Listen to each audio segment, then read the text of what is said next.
Democracy is now in session. But what's up, everybody? TJ Martino here with a new series. Or today, T. James Bond. Oops, wrong side. T. James Bond down there, as you can see. And very happy to be here with good friend and special guest, the first guest on Film Democracy, Alec Hoelker. How you doing, brother? We're gonna need another blog. That was your podcast for a while. I listened. Big fan.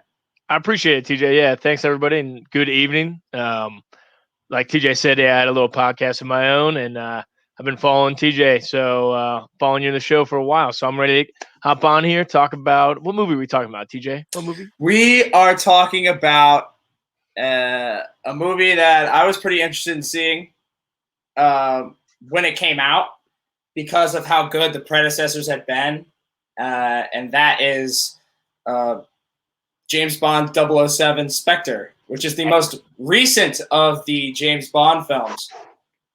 Not for long. Yeah. Not for long. Not for long.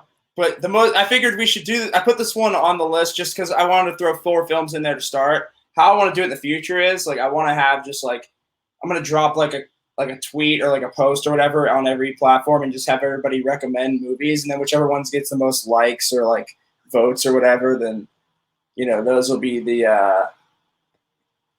ones that, get the credit. By the people that will end up being voted on. Exactly. That's what democracy I don't know that was so hard to get at. But that's why democracy is important. In this day and age, in 2021, democracy rules all. That's facts, dude. I know. I'm very excited, though, to talk about this film in particular, though, because when this came out, I was pretty excited for it just because, the previous films, that being Spectre and it was Skyfall. Casino Royale. Skyfall, I'm sorry. Skyfall. My screen is completely black right now. It's all right. Oh, wait, no, we're back. I'm sorry. Yeah, we got a little technical difficulty, so I'm a little out of it right now because I'm trying to fix this and I'm trying to talk to you at the same time. Is my camera good? Yeah, you're good now. Okay, we're good? A little bit. Sorry, folks. The stream is a little weird right now. I don't even think anybody's watching yet, which is fine. That's how I like it for now. But, I'm going to have this up for later so people can see it and whatnot. But anyway, back to what we were saying. With this film, with Spectre, I was really excited for it when it came out because I really loved Skyfall and Casino Royale. What they did with reinventing James Bond in those films was pretty interesting just because we had never seen a really serious, gritty take on Bond. A lot of people talk about this when they talk about these movies. So many Bonds, too. It's confusing. Right. There's a lot of Bonds, and it's it's crazy how they switch them all out. It's just they wait a few years and then it's just another one. Well, and that's the thing. So I was going to ask you, we could talk about it too, but kind of coming off the last Bond movie that we ever saw was, I'm trying to find 2002 with Pierce Brosnan. Now, I'm a fan of Pierce Brosnan, James Bond. My favorite is Sean Connery, of course, R.I.P., the legend.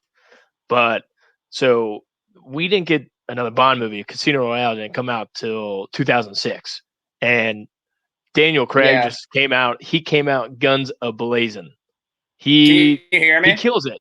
Yeah, I can hear you. Okay, cool. Can you hear me still? Yeah, I can hear you. You're a little frozen.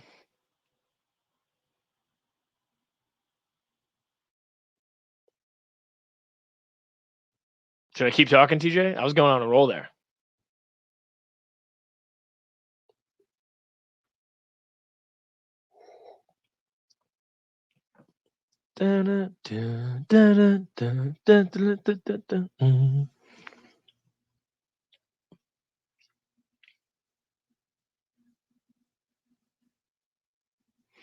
Don't stop me now. I'm having such a good time.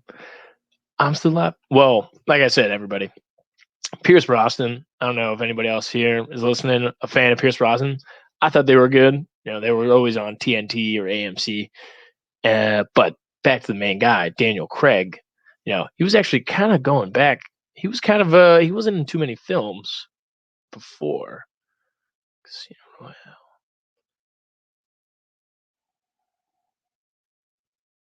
I mean, Daniel Craig starting off at Casino Royale. I remember I watched that movie on a Netflix tape. That's right. So, I mean, before, dude, he did really nothing before the Casino Royale. Nothing too recognizable. Oh, he wasn't the Defiant. No, it was 2008. He came out guns blazing. TJ, you're leaving me. You're leaving me in the dust, like 009.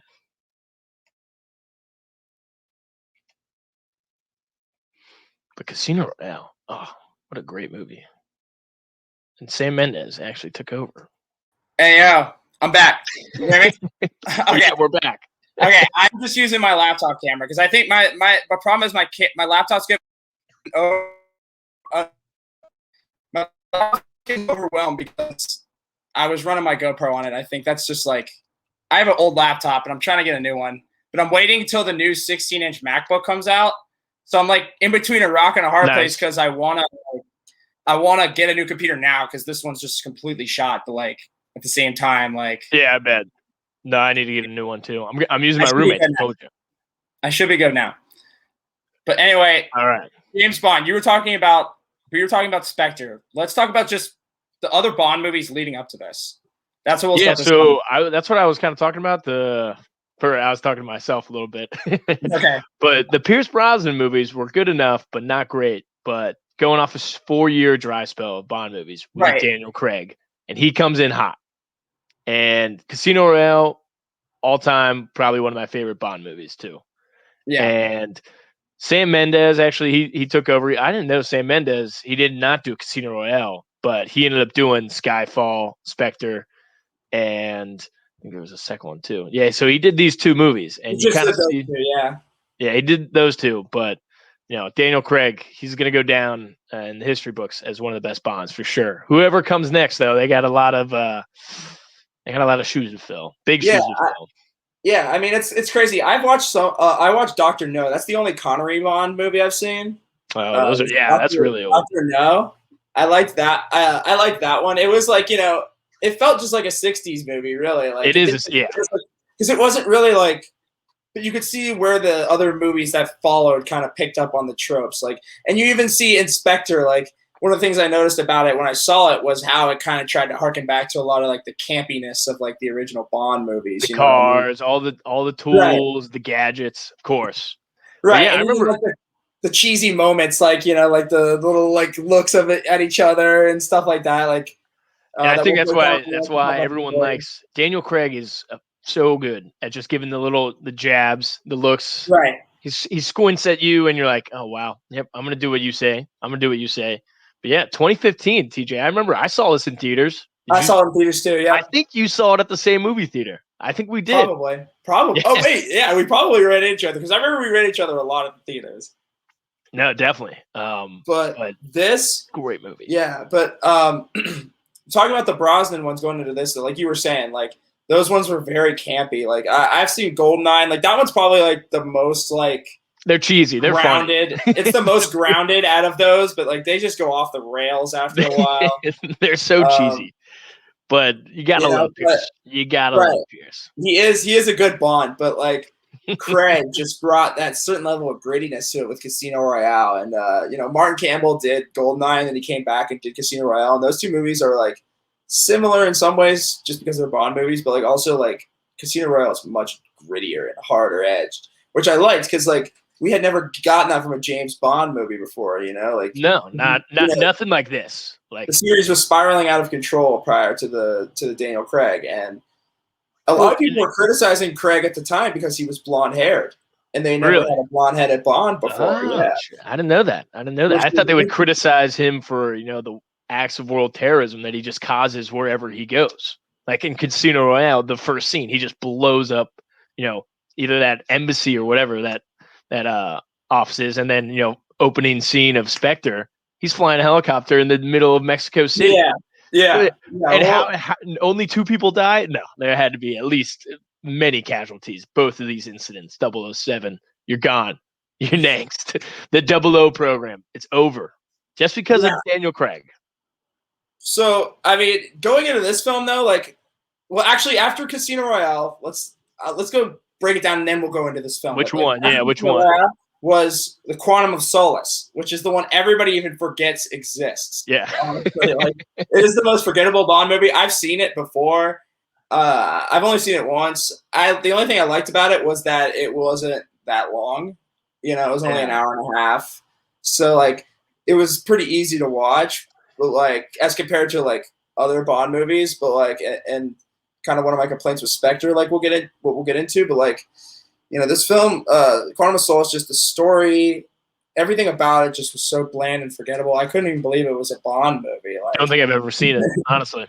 You're not missing much, and it doesn't really do anything for the overall story. I mean, Spectre kind of actually is a little bit of connective tissue to that, but then we go into Skyfall, which is the first Sam Mendes film, which was great, which was fantastic. I loved it. I saw it in theaters. It's got the Javier Bardem. Yeah, that opening, just off the opening sequence alone, that film just punches, and it has that beautiful, sleek look to it. Yeah, it was also Adele's song. Adele made a big hit. The Adele I think that's song why. Once they started getting pop culture music in, that's when everything took off. Yeah, a little bit, because I even like, and we'll talk about the song for this film as well, but Skyfall, it's a fantastic film, and I loved Javier Bardem was a great villain in that film. I loved like the complexities within MI6 and all of that. DJ, you see who was the director of cinematography? Is it Roger Deakins, right? It's Roger Deakins, Mister, the one and only. Yeah, that's right. He so does. You can't look away from Spectre too, right? He does. Yeah. He definitely did Spectre. Yeah, because that's one thing you can say about it is it's a very pretty movie, Spectre. Honestly, and that's like kind of you got Daniel Craig. He's a good-looking guy. I'll say it. Yeah. He's looking good in those suits. But the villains, I think that's why, in the Casino Royale, there was really no, like hard set villain. There was that one guy, it was Mads Mikkelsen. He was in it, but and he was hard in that movie too. I liked him as that. He was definitely the villain though. Lashif, like they set him up on the opening scene, like, and that's kind of the problem I have with this movie is that it just takes a while to even know like what's even happening, like where it's all leading to. Like it just the first like 40 minutes of it just kind of like lagged. But we might as well get into it. We might as well get into Spectre at this point. Yeah, I'm all for it. Yeah, down below I'm gonna have on the ticker. I'll put some. There it is. There it is. Look at that. I'll get some facts that I got from IMDb, and I'll send them down as we talk about the film. But let's break down the movie just from start to finish, and just talk about what we feel about it. I guess I don't know. Like World Actor-Terrorism number 15 for James Bond over here. The film opens with Jimmy Bond. It has like that long tracking shot of like them going through Mexico City and Day of the Dead. Yeah, Day of the Dead, Dia de los Muertos, and they're looking for a guy. Do we know who? Kind of. They I know that's like he's like a terrorist that they're looking for. Or not a terrorist, like a criminal, an international criminal that James Bond is sent to kill. So he's in Mexico City, kind of like without really MI6 knowing. He's not really under their jurisdiction. He's just kind of going on his own accord, doing this because, well, we find out. But they're looking for he's looking for a guy named the Pale King, who kind of becomes like the badass character. It is kind of a badass nickname. It's a badass nickname. It's evil. That's when too. Right. The Pale King. Like, the Pale King's up to no good. No fucking around. He's probably pale and probably a king. Well, and also, so you kind of see a glimpse. And of course, it kind of blew it away. Like, you really think James Bond, he gives himself away. So, did you watch it? Yeah, I watched it yesterday, TJ. When did you watch it? I watched it today. You watched it today. Yeah, Yeah, so let's opening scene, definitely. he blows his cover using his laser pointer, and then he's spying on these Yes. villains, Yeah. and they go to cheers, but James Bond forgot that he has a laser pointer on his rifle, which is also a sick rifle. It was actually hanging in his coat the entire time. He was also about to get down and dirty with this absolute gorgeous, gorgeous woman, but he Yeah. blows his cover. He blows his cover with just a laser pointer. And you really think someone like this, in his prime, I mean, maybe he's losing steam. I don't know. I Maybe. think Bond is definitely past his prime at this point. Like, Oh, he he's got pretty it. much He's got to be almost at least died in the late last 30s. movie. He Right. almost died in the last movie. So maybe he's just, slacking, But but he does actually, he makes it up by, basically you forget saving. what happens. You forget what happens right after that moment when he blows his cover and he starts firing. He starts firing on the guys through the window, and then he sets off an explosion that blows up the building that the guys were in, The whole because the block. guys he's looking at were across in the other building, but it blows up the whole block. And his building, James Bond's building, collapses, and he falls down through the building and lands on a couch. It's smooth. And he gets up and just like brushes off his thing. And this is in the theater. I watched that moment and I was like, oh my God. I'm like, this movie is throwing the grittiness of Bond out the window. It's the slyness of the Bonds. Yeah, exactly. It's always they always have they get lucky. They get lucky. Yeah, I mean, but they're throwing like and this the way he like brushes off his shoulder as like he walks by. I'm like, oh, this feels like 80s, 90s Bond. Like they're going back to that again, like which was what they were trying to escape from making this new series in the first place. It's just crazy how it's cyclical. Like it started with them trying to make Bond like a harder, grittier version, and he ends up exactly where he was. But don't forget, he brushes off, he brushes up, stands up. Oh, he looks left. Oh, there's my guy. Oh shit, there's my guy. Yeah, he sees him in the crowd, and then it's funny. The whole block explodes, and there's no police. They're still having a parade. They're still having a parade on the streets. I wish I was at the parade. They literally had a bomb explode on like 2 houses down, and literally they're still having the Day of the Dead parade. I mean, these people are like, yeah, whatever. Talk about that did not age well. Parades. Look at this. 2021. No parade in sight. But I mean, he goes crazy on that helicopter. I don't know how he does it. Still, I was watching that. I remember seeing that in the theater, being like, "Damn!" Like, so he spots him. Yeah, so he spots the guy he's supposed to get. This dude. And he chases after him. And as soon as they're running through the crowd, they're running through this parade that shouldn't be happening at this point, but it is for aesthetics.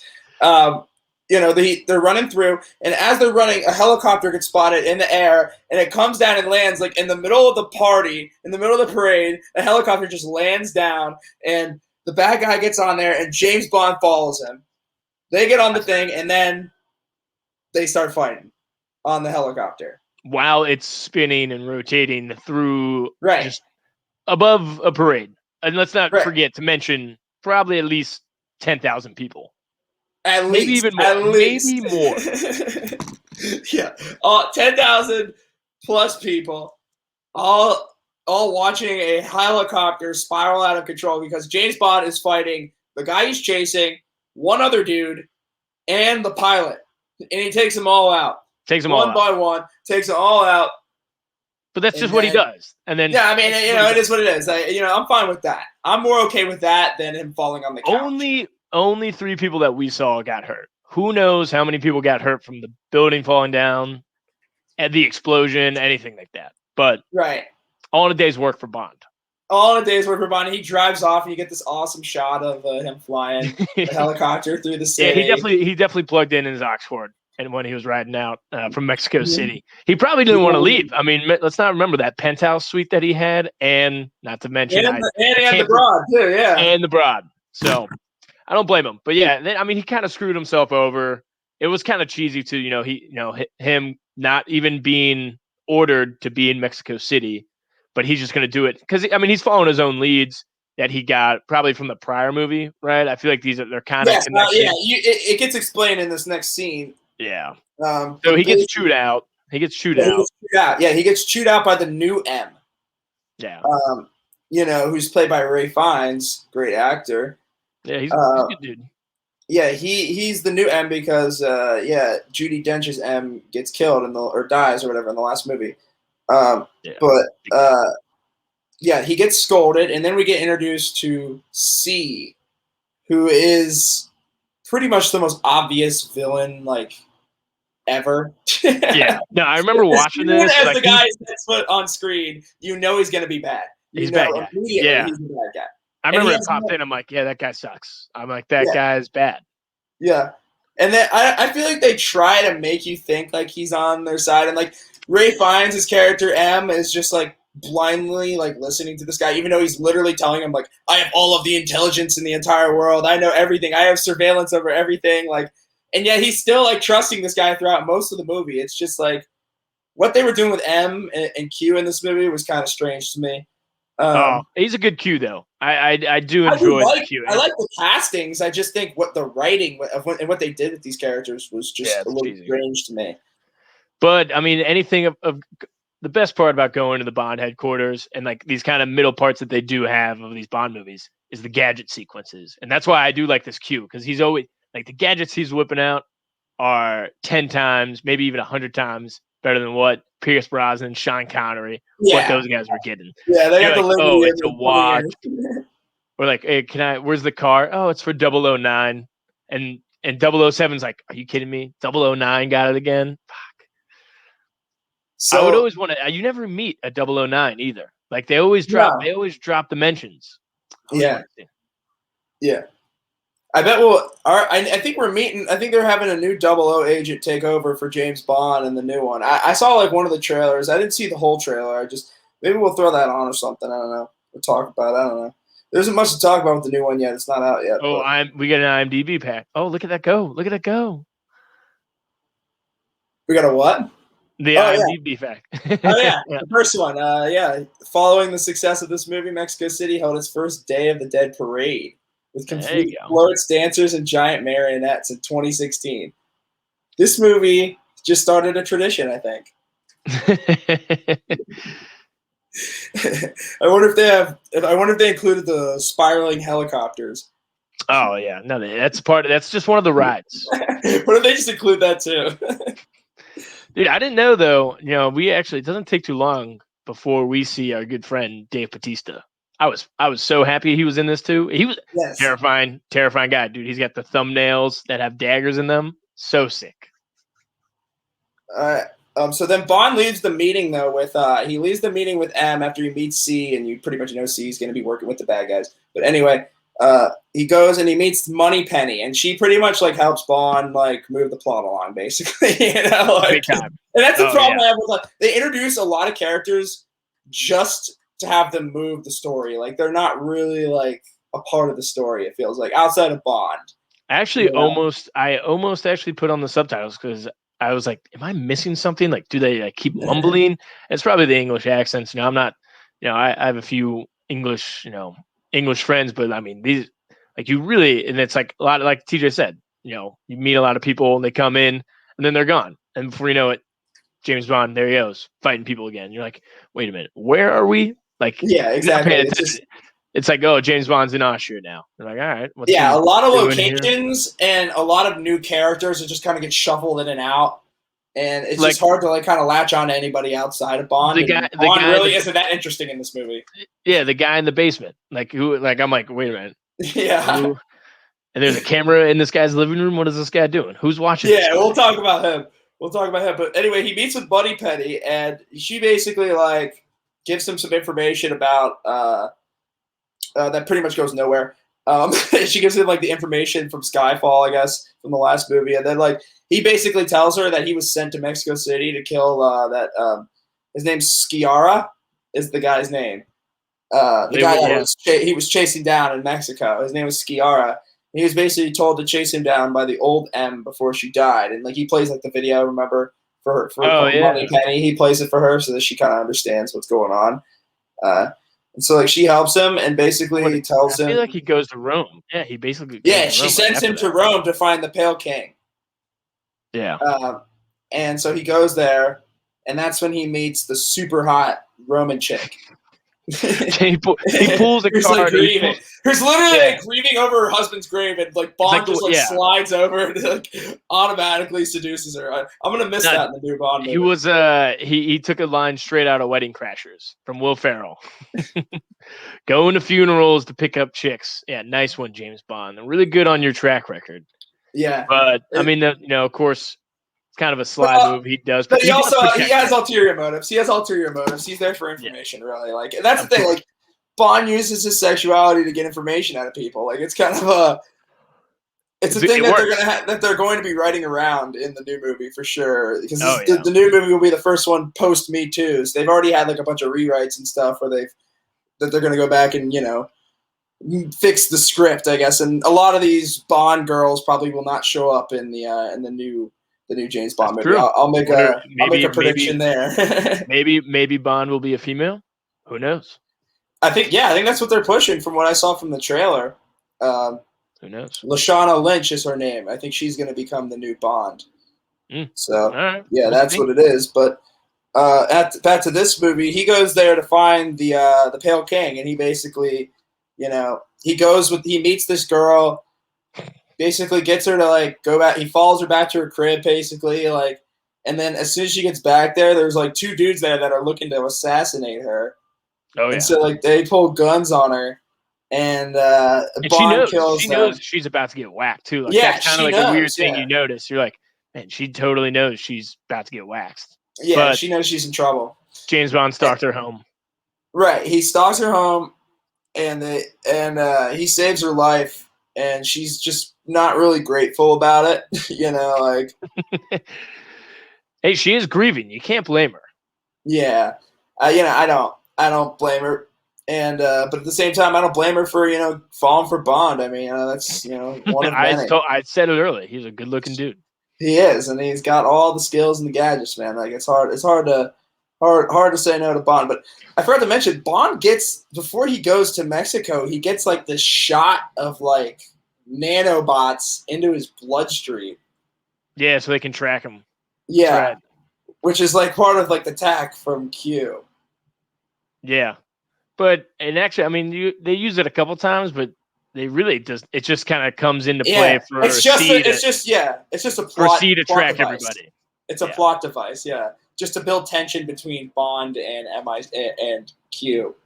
But it doesn't really lead to anything, and I thought it would. I thought like having that in your blood, they could bloodbend you or something, like in Avatar.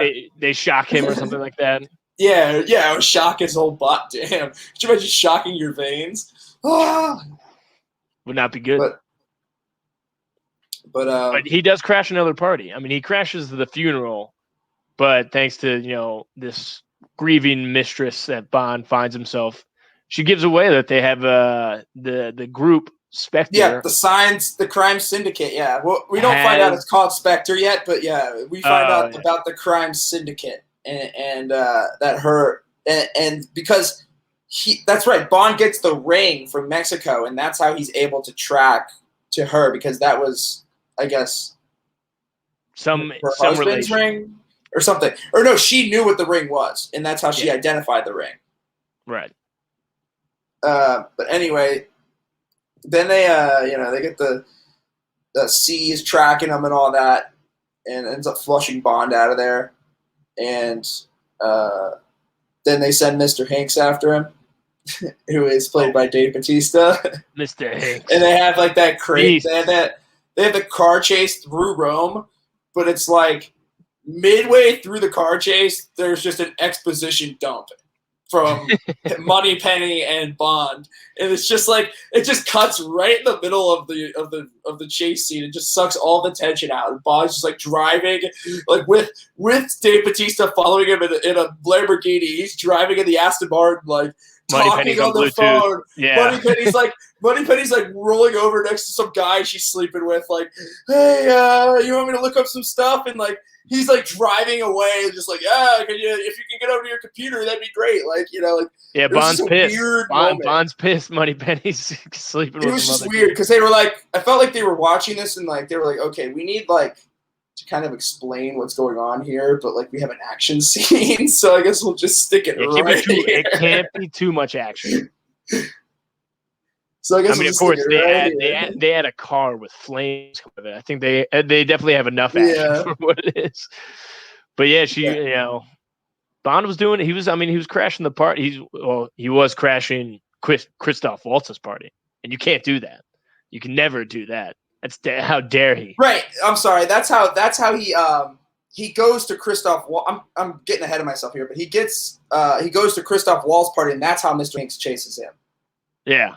Because Christoph Waltz, because Mr. Hinks literally slams that guy's head on the table, and then like snaps his neck, and then like it looks like Christoph Waltz is gonna say something to him, but he actually says something to Bond, and he's like, which is so sick. It's actually a really awesome moment. Yeah, I think that moment's in the trailer too. It's like dark and eerie. You can't even see Christoph Waltz's face, and he's talking. It's a cool scene. Oh yeah, and then of course I like it's the way kind of weird too. Yeah, no, they're. I always thought I noted it. All of Christoph Waltz's henchmen, they have great. They're all synced up. When everybody turns, it's all the same. If everybody stands up, everybody stands up at the same time.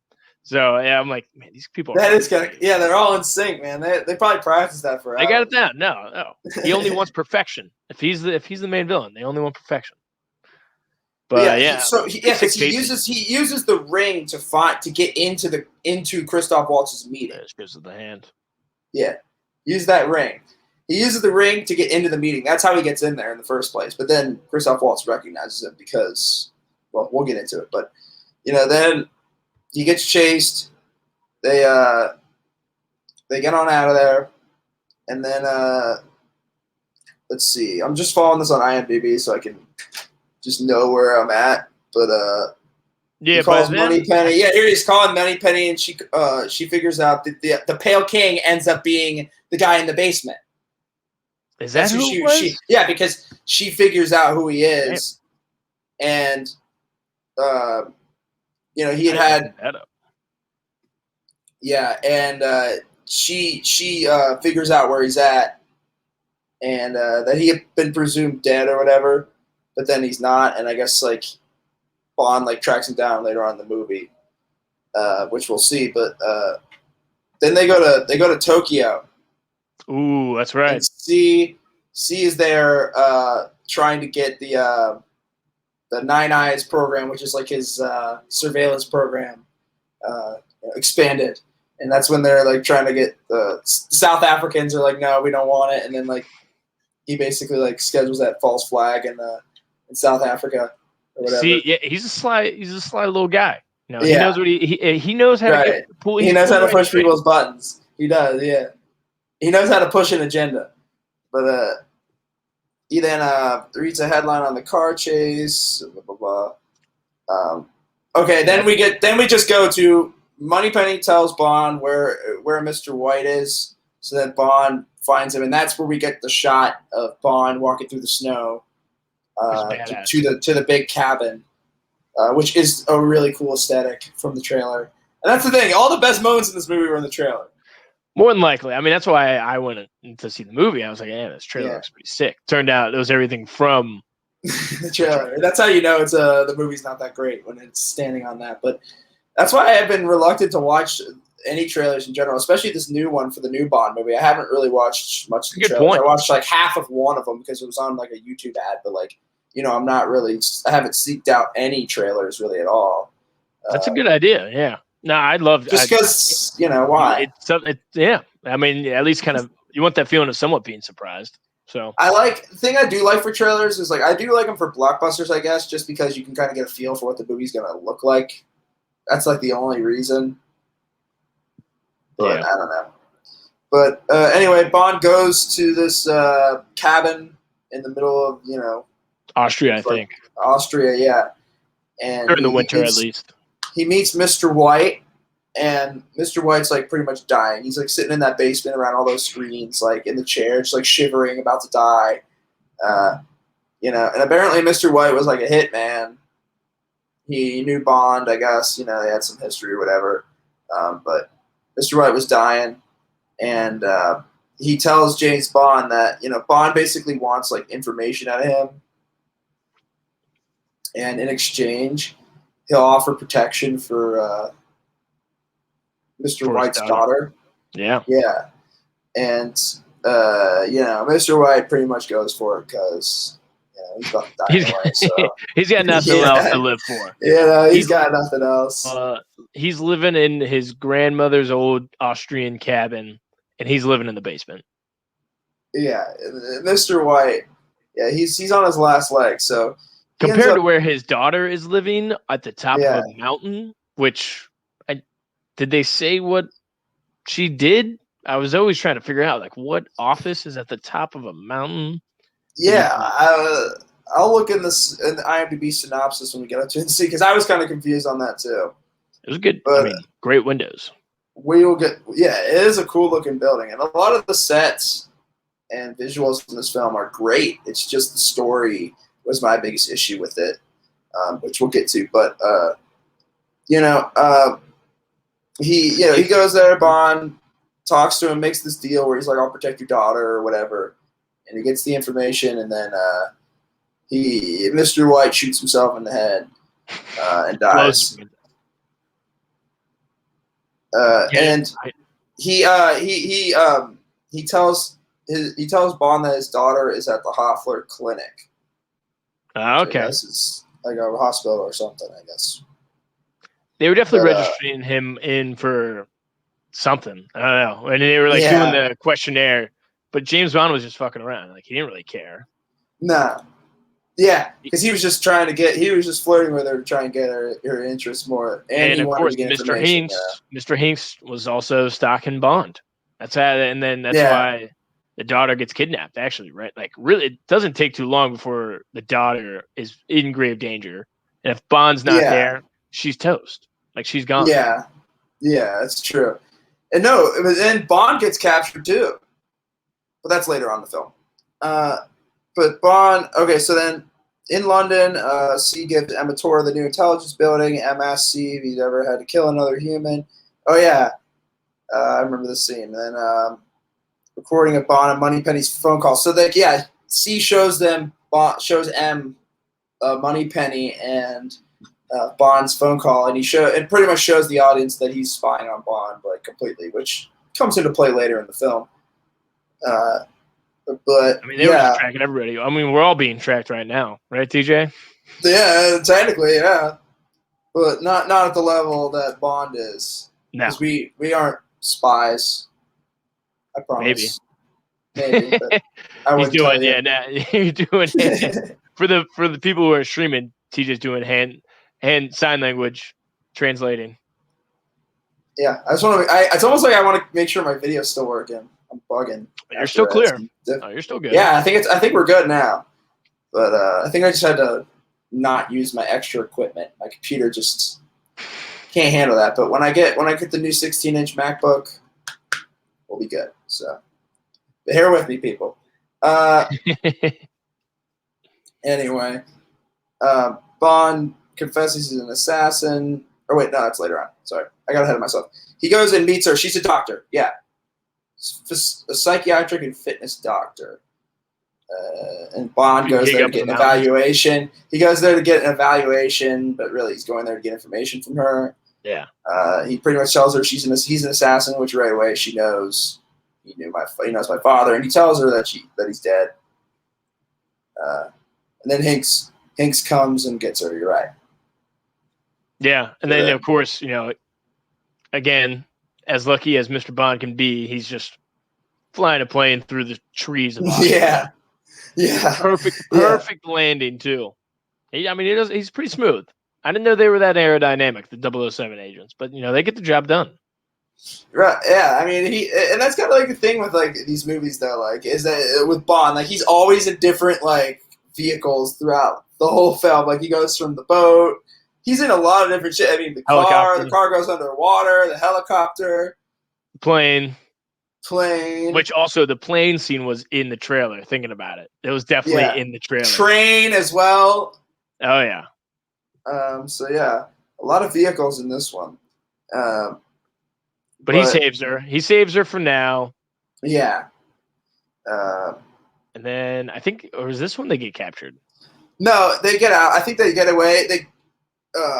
Bond goes and saves her, and then he goes. Her, and Q go into that dark room, and they're talking about the organization. That's when she reveals that it's Spectre. Oh yeah. And you get that. Oh, that's the title of the movie moment. You know. Exactly. So yeah, that happens. Then Q lets everybody know that what's his name? Blofeld is alive. Blofeld, to do with the Christoph Waltz. Oh yeah. He tells everybody that he's alive and that he's in charge of Spectre. And then the terrorist attack happens in Cape Town, like I mentioned, because South Africa would not go along with the surveillance. So there was a false flag terrorist attack there. Right. And Bond basically they go to Morocco. they go to Morocco. By train. Yeah, to the middle of Morocco. Because they're going to look for El American or whatever in Morocco. I don't know. There's a lot of different places and things. You know, that's kind of how some of these movies can get a little complicated. Wasn't this after that train fight scene between? No, that comes later. That's like towards the end of the second act. But anyway, yeah. Bond goes to Morocco looking for information about Mr. White and his association with Spectre.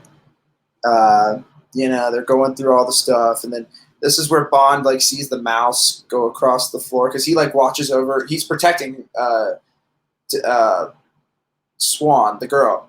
Yeah, he's protecting her, and so he's chilling on the couch sleeping.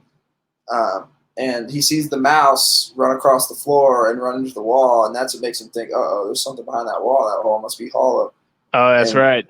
Then he sees the picture frame hanging from the wall, and then ultimately that's what causes him to plunge through the wallpaper. And on the other side, you see all of, Mr. White's stuff, I guess. And that's where he tries to get some information. He finds the secret room. He locates a phone, and then cut to M. M is M's still having beef with the C guy. Yeah, yeah, he's having trouble with C and the Nine Eyes because the South Africa has after the false flag terrorist attack agreed to the new terms. And they will be surveilled. And then they put a time limit. They add the time limit, 72 hours until. Then you can't have a good Bond movie without a time limit. Exactly. But do you think countries would be that willing to just give up all their data under one thing? Right. Give up all of your national security. Fishy. Give up all of your national security for literally extortion. I'd rather go to war. Exactly. It already sounds fishy. Of course, we said before, the guy who's leading it, initiative, he's a slimy bastard. Yeah, he is.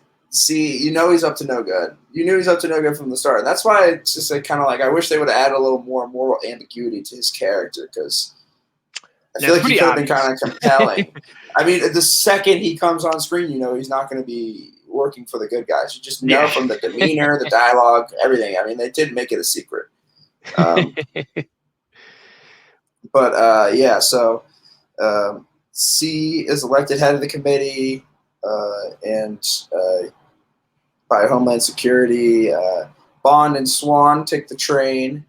Ooh. Swan is the daughter of Mr. White, by the way. Just so everybody knows that.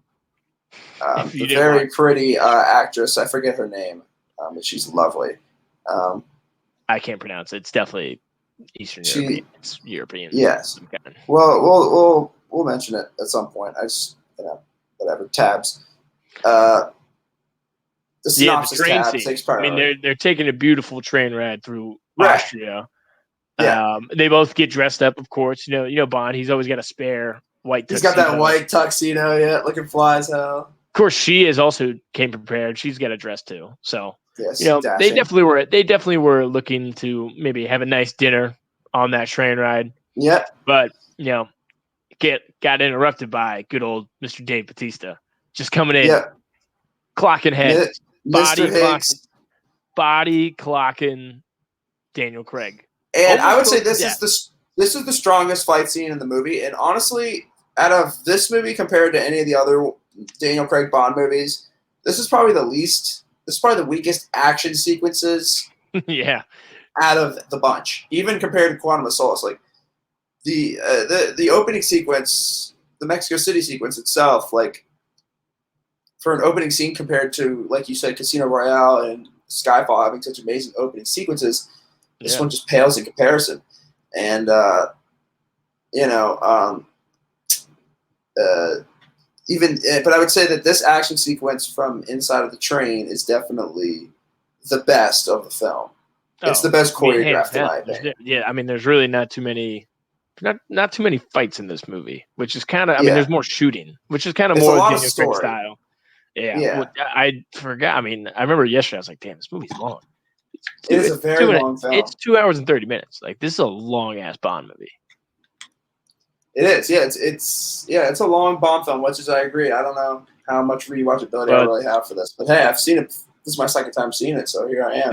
But, anyway, Hinks comes in. He's tossing hands with Bond. He literally throws Bond against the table and then straight up slaps Swan right in the face. Oh, right in the face. You really think Mr. Hanks is going to take the cake too, but luckily, actually, Swan. And I like how they keep going through all the different train cars though. Like they're running through the kitchen and like all the different stuff. Like they're just kind of going from room to room. It's kind of a cool idea. At least 3 train cars, or right? Maybe even 4. Right, until you get to the one with the big opening where, like you said, Swan shows up with the gun, and then also basically. I mean,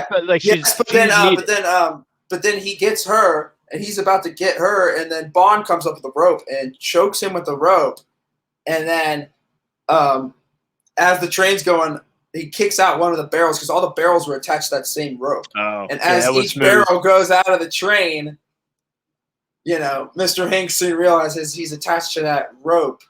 Yeah. And he says his first line and only line of the film, shit. And then flies out the window and dies. Definitely the best death in the film. Yeah. Which I thought I was hoping to see him later, but he dies. He dies. No, he dies pretty finally. But I like the idea of the character. I just wish he had something to him, and I wish there was a little bit. I wish they could have even created like a relationship between him and Christoph Waltz, like kind of had a connective tissue there in between, because this movie just doesn't really know who it wants to be the villain. Yeah, and of course, we see him. He smashes that guy's eyes and snaps his neck, and then he's the first one to get in the car and start chasing Bond back in Rome. So maybe he just wanted to show everybody at the table, that big round table that they had in Rome. He just wanted to show them up. He said, "You know what? I just snapped this guy's neck. I'm gonna snap this other guy's neck. I'm gonna just snap necks until I am at the top of the table." Yeah, he just doesn't care. I'll just snap your neck, which it's a good motto. Good motto. Just snap the neck. That's all you gotta do. Snap the neck, walk away. Exactly. I mean, and he could do it with ease too. I mean, it didn't seem like he had it. It didn't seem like it was his first rodeo. But anyway, Hanks goes up to her. He flies out the window, dies. Then they leave the train, and they're picked up in the Rolls Royce. Ooh, beautiful cars. And Bond goes to. They go to Oberhauser's house, who is Blofeld, who is Christoph Waltz. They go to his house, and he basically you meet him in this big like tech room that looks like a newsroom or like the New York Stock Exchange. You know what I'm talking about when he gives like the whole bone crushing like exposition dump. Yeah. It's like, where he's like, I've been controlling your whole life, Bond. Like, like that. It happens in the blandest looking room ever. It's like this big dramatic moment, and you're just like watching all these people like on their computers, like effing around. It does look like Bloomberg. It looks like Bloomberg. It looks like a newsroom. Everybody has their own desk and everything. I saw definitely some guy had his family picture next to like his. I'm like, this is the most sinister. I'm like, this is the most sinister like base in the world. They definitely only got 1 star for workplace attractiveness, office space, -1 star at Spectre. Yeah, but like I mean, the first confrontation with Bond is him just being like, I've been all of the bad things that happened in all those other movies, even though those movies didn't really set it up and didn't really hint at it or foreshadow at it, I was controlling all of that. That's essentially what the scene does, and I was just like, did we mention okay. Did we mention? Oh yeah, it was in the trailer too. Yeah. Oh, that was in the trailer too. I'm sure it was, but like, I'm like, okay, so you controlled everything in every other movie, and they never bothered to set that up or hint at it or even bring you up in conversation until right now. Yeah, and I mean maybe he was brought up in conversation, but I don't recall. Yeah, no, and I always feel like too the Bond villains, they do evidently just invite James Bond to their lair to kind of, I guess, explain their plan. Yeah, then hoping to kill Bond, but of course, just so we don't actually have to see it happen. Right, but Bond, he always escapes, and I mean, you actually see a very painful torture scene. I think does Daniel Craig always get tortured in all these movies? He definitely does in a couple. In Casino Royale, he gets a brutal one. I remember. Yeah, his nuts get absolutely demolished. Yeah, he gets rocked. He plays, but we'll get to that part in a second. But he gets to the. He just says, I've been controlling your life the whole time, and then he shows the video of Mr. White shooting himself in the head to like mess with Swan, but like she just like looks at Bond, and I guess she's mad at Bond for some reason. I don't know. I don't really understand that whole moment, but whatever. Bond then gets rocked in the head and wakes up, and now we get to the torture sequence, which was really painful to watch. I mean, not as painful. This one was really uncomfortable, yeah. Not as painful as the first one of him just getting his nuts smashed by Mads Mikkelsen. But still, it was saying how like the tiny little drill that Christoph Waltz was putting through, it looked like the part basically like the jawline. It would knock out his sense of balance, his normal cognitive abilities. And of course, Daniel, actor of the year, he was going all out. So you could feel the entire pain while he was getting basically drilled into. So yeah, don't recommend going to this Bond villain, hideout. This would be a bad one to crash. Yeah, I don't like. I mean, I think I'd be able to. I definitely would not be able to take my nuts smashed. But the lasers, I would always like that one. I'd go to that one, like just chilling. Just gotta wait for a laser to come. That's not that painful. Yeah, those little mini drills, though, man. That's a really that's a kind of a really brilliant idea for the villain torture thing. I just wish there was actually some information exchanged in it or something, or some sort of character struggle. It just seemed like they were torturing him for the sake of torturing him instead of trying to get information or something. Right. I feel like those torture sequences don't really work unless there's a purpose for them. Unless they just want to watch Bond feel pain. And of course, they want you to feel bad for Bond, but Lady Swan, she's just sitting there through it, for the most part. Yeah. She doesn't even try anything till basically 10 minutes after he's been tortured. Yeah. But because then eventually she gives him that watch that I guess is a bomb. That's right. From Q, the alarm is very loud. Yep. Q gives him that, and they're able to get on out of there, and while doing it, damage Blofeld's face pretty bad. Yeah, But really bad. Bond then goes and gets M and Q, Moneypenny, Tanner, and informs them that C's Spectre Association and the danger of the Nine Eyes will drive C's intelligence center. They get locked and loaded pretty fast. It goes basically from that facility back to London to shut down that, software. Yeah. I guess 2 days have jumped by. Like they said 72 hours, but it felt still like just. Yeah, they go back to the old MI6 building. Right. And then they go, and then, It's pretty C cool. finds This part's out. pretty cool. Yeah, C finds out that M, eluded capture. Swan, she got captured though. Yeah, Q attempts to shut it down. M intends to arrest C. C insists that his method will stamp out. Oh yeah, because basically he's saying that this mass surveillance operation will, end terrorism or whatever. I don't know. I wish they kind of gave a little bit more, I don't know, substantiation to that. But yeah, no, you really see M. M steps up to the plate right here. I mean, he really, Yes. kind of the whole movie. He's kind of a dick, especially to Bond. Right, and he's kind of stupid too. I mean, he's blindfolded leaving C the whole movie. He's stupid and a dick.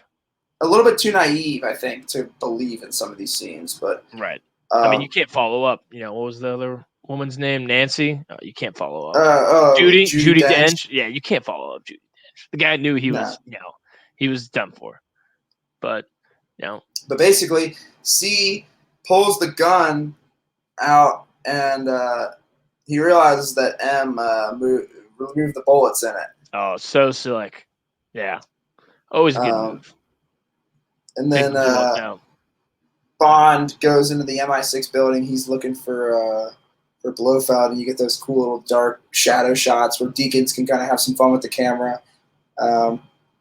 And like I said, the sets and locations for this film are great, and the production design is fantastic, and some of the choreography is good. I wish it was better. But yeah, get some fun shots there, and then Bond's kind of going through there, and he sees Blofeld and fires at him, but bulletproof glass in the way. Which is slick, as always, for Christoph Waltz. Yeah. One step ahead. That's a slick move. That's a slick move, no doubt. They kind of have a little showdown. Of course, you see Christoph Waltz's face is just absolutely it's severely damaged. Yeah, he probably can't even see out of that one eye. So probably not.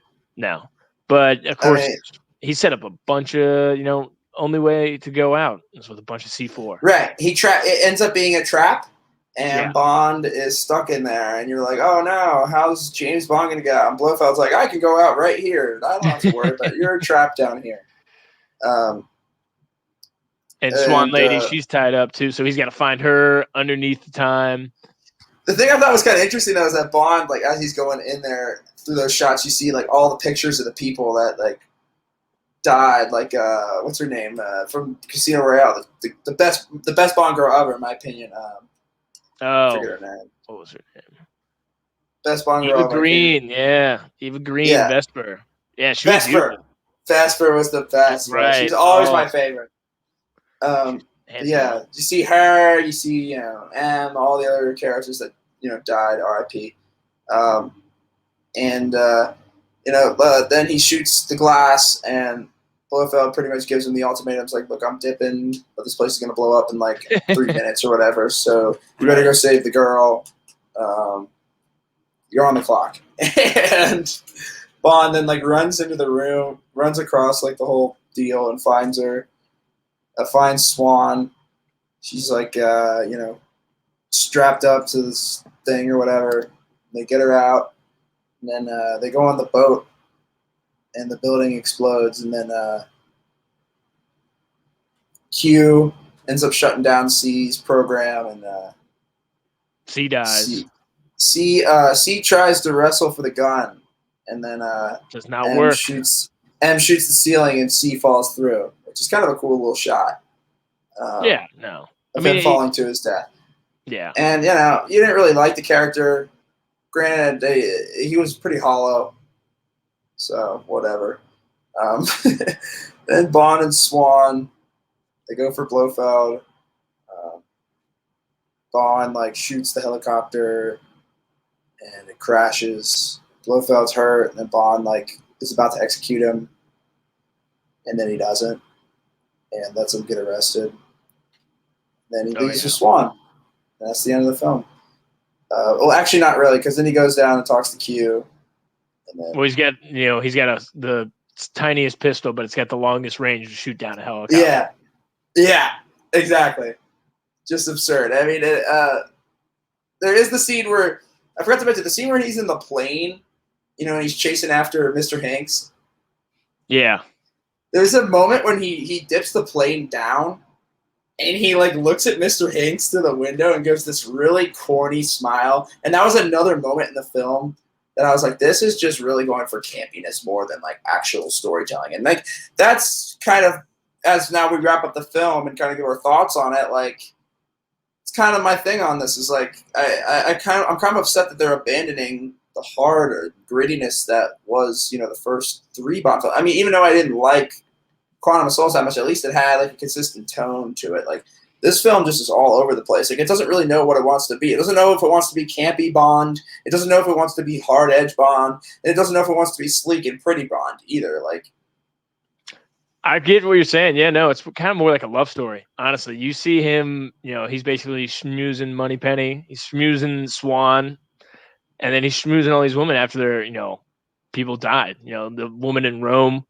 So I get what you're saying. Yeah, it's definitely not. And how many fight scenes were there? There was one that we can recall. That I mean, the one in the beginning in the helicopter, that was pretty sick. But I mean, who was he fighting? He was fighting some old guy from Rome. Nothing too crazy about that fight. I mean, he just happened to be in a helicopter that was upside down. So one good action sequence. That's really it that I can think of. And this finale, to me, the ending was really anticlimactic compared to the previous films. Especially Skyfall, and even Casino Royale. Like that movie found a way to have tension, like, and without even having action sequences. I mean, with the scene with Bond's like heart is literally like stopping because he took that drug or whatever, and he's like in the car trying to. Yeah, they poisoned him. Like stuff like that. Like there's just the story to this is just Bond going from place to place and talking to different people, and like there just doesn't seem to be any consistency here.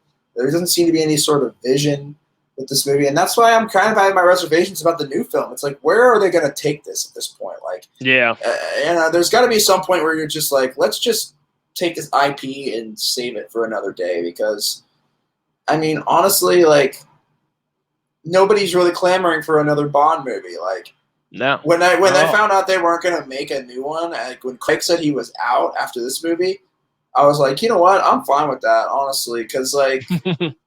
I don't need another Bond movie right now. Like, give it some time and then bring somebody new in. Like, I just hate how they immediately, as soon as one thing is over, just jump into another reboot, like, right off the bat.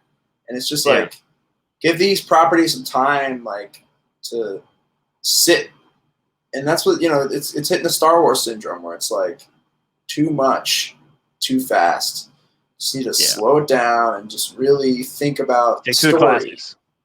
Think about the story you're trying to tell instead of just, getting the next one out there. But I mean, it's easy for me to say, but these are big companies that are trying to make money. So I mean, I understand that, but at the same time, it's like you're never going to get critical. We're about to be four Bond films. So I mean, looking at I was looking at the Pierce Brosnan. He had like 7 films. Yeah, Connery probably he had upwards to 5. So it's definitely nearing that time of end for Daniel Craig as Bond. Who do you want to be the next Bond, TJ? I think, like I said, I think they should take time off, but they're not going to. Lashana Lynch is probably going to end up being the next Bond, or like their female version of Bond, whatever. But I personally just think they should just end this series after this film. Like, for now, and then come back to it like 15 years down the road, because like they're only going to make less and less money as you continue to make these movies over and over and over again and tell the same stories over and over and over again. It's like, and then just interchanging actors and interchanging directors is not, it's just not good enough, and like there's not enough creativity, I think, in Hollywood. Like Why can't we make spy movies that aren't James Bond and aren't Jason Bourne? Like, whatever happened to just making a spy movie about characters that you just create? Like, it's just. I noticed you. Why are we going back to the WoW? You mentioned The Gentleman on one of your top 10 movies Exactly of 2020. My point. Exactly my point. Underrated movie. A gangster flick that is incredibly original and does storytelling in a super unique way. Like, this movie is so by the numbers, and if it wasn't for the cinematography and the actors involved and the director, this film wouldn't be worth a darn. The script is garbage, in my opinion, without the filmmakers involved. That's my opinion. Like, without this is lipstick on a pig, in my opinion. Like, this movie would have sucked if it wouldn't have had the filmmakers. Deakins or Mendes. Deakins and Mendes and Craig, and the cast was all good. I mean, the acting was all good. It's just, and I don't think the script was garbage. Okay, I think I'm being a little harsh. It's not garbage, but it's just not interesting. There's nothing. I like some of the politics here being at play, especially with MI6 and the surveillance thing. But I just wish there was some more fleshing out here, especially with C as a villain. Make me actually understand why C is trying to do this outside of, we're going to end terrorism. How is this going to end terrorism? Is it the increase in surveillance on people that's going to lower terrorism? I think that's actually the opposite effect. But what is the point of this? Yeah, you know why they're maybe going down this rabbit hole? I mentioned it earlier. They were going off pop culture songs. You know, they had Adele in Skyfall. Spectre is Sam Smith. You know who? Sam Smith. You know who is the singer, the song they got for No Time to Die? Billie Eilish, yeah. Billie fucking Eilish. Yeah, I actually like the Billie Eilish song. I've never even heard of it. Yeah, it's been out for a while because, I mean, the new Bond movie, No Time to Die, has been pushed back like 4 times. They had to redo the CGI on it because it was already starting to look dated from 2019. So they've had to do a bunch of rewrites on it. I just have a feeling that this movie, No Time to Die, is going to be bad. I have a feeling it's going to be really bad. Well, I have way more optimism than you, TJ. And that's just because I didn't think this one was that good. Yeah. Who knows? We'll see. October 2020, 2021. I will definitely see it. No doubt about it. But it just doesn't look very appealing to me. I mean, Craig, his heart is not in it at this point. Like, he didn't really. If it wasn't for them bribing him into doing this, he wouldn't have done it. Like, yeah. He already had said after Spectre that he was like, I'm over this. I want to do Knives Out and all the other stuff, which, great. But I'm happy that they're doing it at least for one more. I mean, why not? Yeah. They might as well. What else we got on here, Teach? As far as what else would you like to talk about? Well, let's talk about the Oscars last night. Let's talk about the Oscars. I'm hungry. Oh, dude. You want to go? No, I was disappointed in the Oscars. I'll give you. I got 10 more minutes. Okay, we'll do 10 more minutes. Work. But I was disappointed in the Oscars. I'll say that. It was nice. Didn't watch it. I did. No, you didn't watch it? No, I did not watch it. No. It was probably one of the best Oscars I've seen in the past 5 years. Really? Yeah, really smooth. They, I mean, it was probably the fastest Oscars too. I think that might have been it. But, I was kind of disappointed. Chadwick Boseman did not win Best Actor, but I saw all of the movies. So I saw all of the Best Picture nominees. I saw all the films. I just didn't watch the ceremony last night. Just didn't really care to, honestly. Yeah. But Anthony Hopkins, I bet he killed it. Was that movie great? Yeah. That was my number one movie. I need to watch that movie. It was so good. It was so good. And it was like, it was very realistic, and I loved the way it was shot and directed and all that. So yeah, it's a great film. But were you surprised with Nomadland winning it all, or? No, I was not. Did you see that movie? I did. I didn't think it was Best Picture worthy, but it's Hollywood. So, Chloe Zhao, she was going to win no matter what. She was great. She did a great job with that film. I mean, it was beautiful. Like, don't get me wrong. I mean, what kind of threw me off, though, was Mank won for Best Cinematography. I thought Nomadland was a lock for that. So, when Mank won, I was like, oh, shit, Nomadland's not going to win. Yeah. But it still did. But I was happy to see, our guy, Daniel Kaluuya, he gave a great speech. He absolutely killed his speech. Tej, if you didn't see that, you should check that out. Yeah, I didn't watch the speech. I didn't watch any of the speeches yet. I'll go check. I literally did not watch any of it. I just looked at the results and was like, "Oh, I was right about most of them." Yeah, if there was one speech, watch his. But actually, I went 16 for 23 last night. I ended up going for all of them, but only got 16 right. So we did all right. Did okay, you could say. But but I saw all of the Best Picture nominees, and I mean, out of all of them, my favorites would probably be The Father, Nomadland, Minari, and probably Judas and the Black Messiah. I really liked that one. I just watched that one the other day. Judas was sick. Yeah, I thought it was pretty good. I really wanted to see. Yeah, no, it was nice. It's a good take on. Good take on the real history. I liked it. I liked how it was. It did have a lot more objectivity than a lot of movies like it that are made today, and that's what I liked about it. That it kind of. I was rooting for Sound of Metal, but I loved that film. I thought that was so good. I thought that was so good. That's another one, actually. Forgot about that. I loved The Sound of Metal, too. I was happy to see, Riz got his nomination. And so did where is he? Paul Racy. Both guys. Yeah. I mean, it got the looks. It did. The one that I need to see that you're championing a lot is Another Round. That's the one I have not seen yet. And I'm sure that would probably make my top 10 list if I saw it. That was the one that I missed. That's the one that I missed. But I'll check that out. I was, I'll take it. I think when I predicted, I said maybe Mank or Nomadland. But, I mean, Nomadland ended up being the obvious answer as I started to kind of, look into what people were thinking. It turned out really no contest. And, that's kind of the thing. I didn't want it to win because, if I knew it won, then I'd be like, everybody saw this 6 months ago. Or, whenever, January. Nomadland's going to win. Yeah. That's what they said about 1917, but then Parasite came in for the sweep. Right. I predicted 1917. I screwed up. I should have – because Parasite was pretty obvious, look in hindsight. Because it was a great film, and, they want to champion a lot of the international films. So, yeah, it was definitely a no-brainer looking back on it. But, yeah, this year was good. I just think that the thing was with this year was the interest was very low. I mean, nobody really saw any of these films. Tough year for movies, man. Tough year. Nobody really saw any of these films. Pour one out for movies. Pull one out from. Yeah, nobody saw any of the films this year, man. It was, and most of them were depressing. I mean, I think that they should add some more lighthearted movies, at least a couple of them. Bring back the heavy comedies. I mean, not necessarily comedies, just movies that aren't gonna make me go curl in a ball and cry after I watch them. That's pretty much out of all the Best Picture nominees, I think the only one that I left with a smile on my face from not being depressed was Minari. That was the only inspiring film I think out of the bunch. Sound of Metal, but still, even after that, that one's depressing too, man. I was I'm just glad I'm feeling I can hear. Yeah. Well, yeah, Tej, I appreciate it, man. Yeah, thanks so much, Hoelker. We'll do this again for sure. I definitely want to keep doing these.